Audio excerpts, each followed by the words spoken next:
Que la paix et la bénédiction de Dieu soient sur toi. Assalamu alaikum wa rahmatullah. Au premier rayon de soleil, tout au long du mois de Ramadan, éveillons nos cœurs à travers une sagesse. Ensemble, offrons-nous un moment de réflexion et de sérénité pour illuminer nos journées. Le jeûne ne transforme pas seulement notre rapport à la nourriture, il éveille notre conscience, il affine notre regard. Il nous rapproche d'une vertu centrale de la foi, la haya, un mot souvent traduit par pudeur, retenue, modestie, mais dont le sens est bien plus profond. En arabe, haya provient de la racine ha-ya-ya, la même racine que hayat, la vie. Vivre, être animé, être traversé par un souffle. Il existe donc un lien intime entre pudeur et vie. La langue arabe nous murmure une vérité subtile. Un cœur qui possède la haya est un cœur vivant. À l'inverse, lorsque la pudeur disparaît, quelque chose s'éteint intérieurement.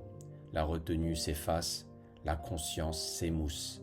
Le prophète, paix sur lui, a dit « Si tu n'as plus de pudeur, alors fais ce que tu veux ».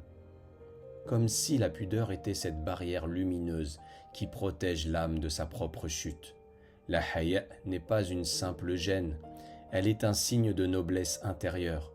Le prophète, paix sur lui, nous a enseigné « La pudeur fait partie de la foi ».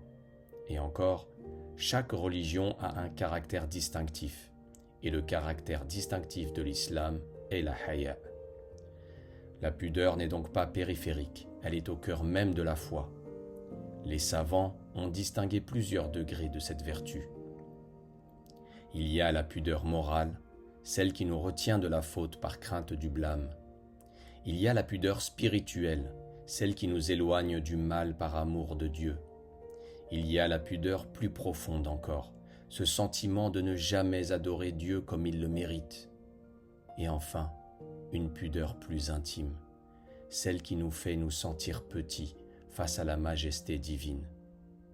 Mais attention, la haya n'est pas la timidité maladive, elle n'est pas la honte paralysante, elle n'est pas la peur sociale. Le prophète, paix sur lui, était le plus pudique des hommes et pourtant il était aussi le plus courageux. La pudeur authentique est une force, une dignité, une élévation.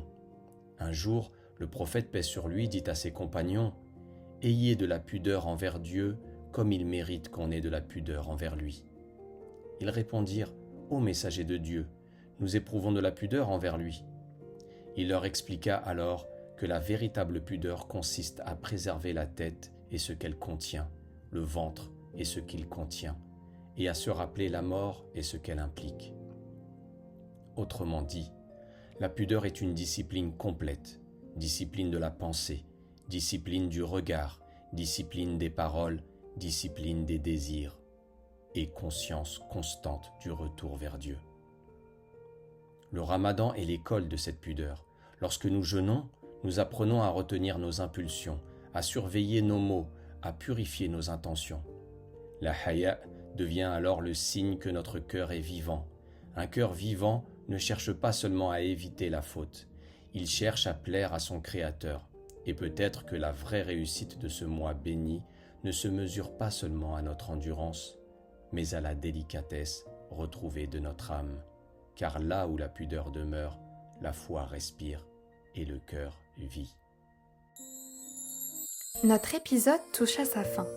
On se retrouve demain, si Dieu le veut, pour une nouvelle sagesse. Je te souhaite une journée douce et lumineuse, que la paix et la bénédiction de Dieu soient sur toi. Assalamu alaikum wa rahmatullah.